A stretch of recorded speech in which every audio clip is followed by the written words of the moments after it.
حضرت عیسیٰ علیہ السلام کے نانا کا نام حضرت عمران تھا۔ حضرت عمران کے ہاں اولاد نہیں تھی۔ ان کی زوجہ حضرت حنا سلام اللہ علیہا، پیغمبروں کا خاندان ہے، پیغمبروں کی صحبت ہے، تو وہ بھی صبر شکر کر کے اللہ کی رضا پہ راضی تھی۔ گھر کے صحن کے اندر دوپہر کے وقت چارپائی بچھائے ایک درخت کے نیچے کیلولا کرنے لگی تو ایک منظر دیکھا کہ درخت پر ایک چڑیا نے گھونسلہ ڈالا ہوا تھا اور اس نے بچے دیے ہوئے تھے۔ وہ کہیں سے اڑ کے جا کے دانا اٹھا کے لاتی اور بچہ چونچ کھولتا اور ماں اس کی چونچ میں دانا ڈال دی۔ چڑیا کے بچے کے ساتھ چڑیا کی محبت کو دیکھا تو حضرت حنا کا دل چوٹ کھا گیا اور بارگاہ ازدی میں عرض کی، مالک تو نے جانوروں کو بھی بچے دیے ہیں اور وہ ان سے پیار کر رہے ہیں، تیرے دربار میں کیا کمی ہے اگر تو مجھے اولاد عطا کر دے۔ دل چوٹ کھا گیا، دل کی اتھاہ گہرائیوں سے دعا نکلی، عرش تک جا پہنچی۔ اللہ نے حضرت حنا کو کرم نوازیوں سے مولا مال کر دیا۔ حضرت حنا نے کہا، اے اللہ جو میرے بطن میں ہے میں تیرے گھر کے لیے اس کو وقف کرتی ہوں۔ جب ولادت کے لمحے آئے تو حضرت حنا زوجہ عمران نے بیٹی کو جنم دیا تو پریشان ہو گئی کہ مالک یہ تو بیٹی ہے، میں نے تو اس کو مسجد اقصیٰ کے لیے وقف کیا ہے اور وہاں سارے مرد ہیں، ایک لڑکی جب جوان ہوگی تو اس کو وہاں کیسے چھوڑ سکوں گی، منت میری کیسے پوری ہوگی۔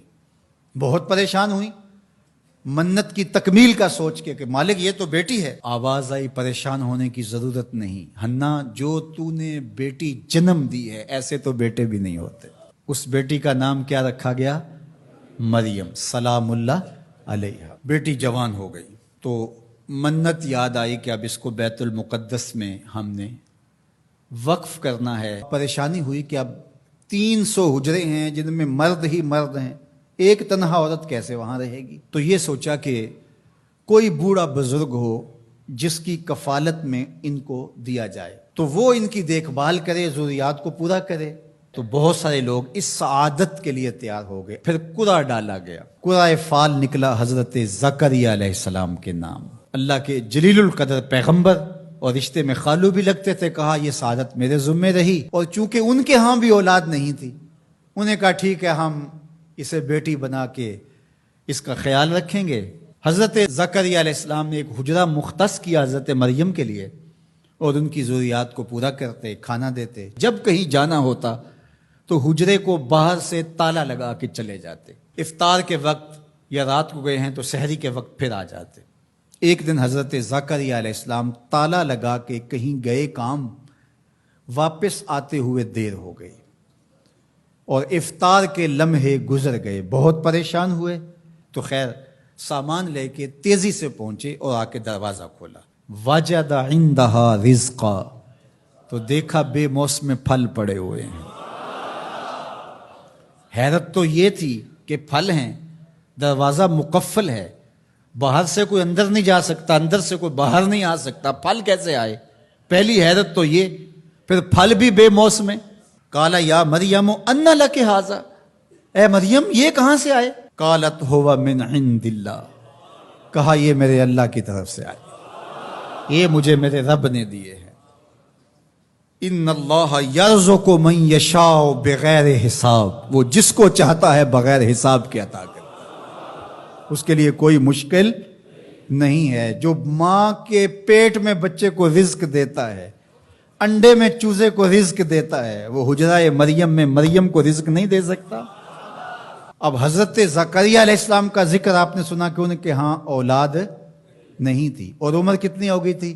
120 سال، اور آپ کی زوجہ کی عمر 100 سال ہوگی، تو اب تو امید بھی ختم ہو گئی اولاد کی۔ لیکن جب بے موسم پھل دیکھے نا تو اندر چھپی ہوئی امید کی موہوم سی جو چنگاری تھی وہ بھڑک اٹھی، اور حضرت زکریا نے ہاتھ پھیلا لیے، ہنالک دعا زکریا رب، مالک جب تو مریم کو بے موسم پھل دے سکتا ہے، میرے شجر عمر پر اولاد کے آنے کا موسم بیت گیا ہے، لیکن مالک کیا تو مجھے بے موسمی اولاد نہیں دے سکتا؟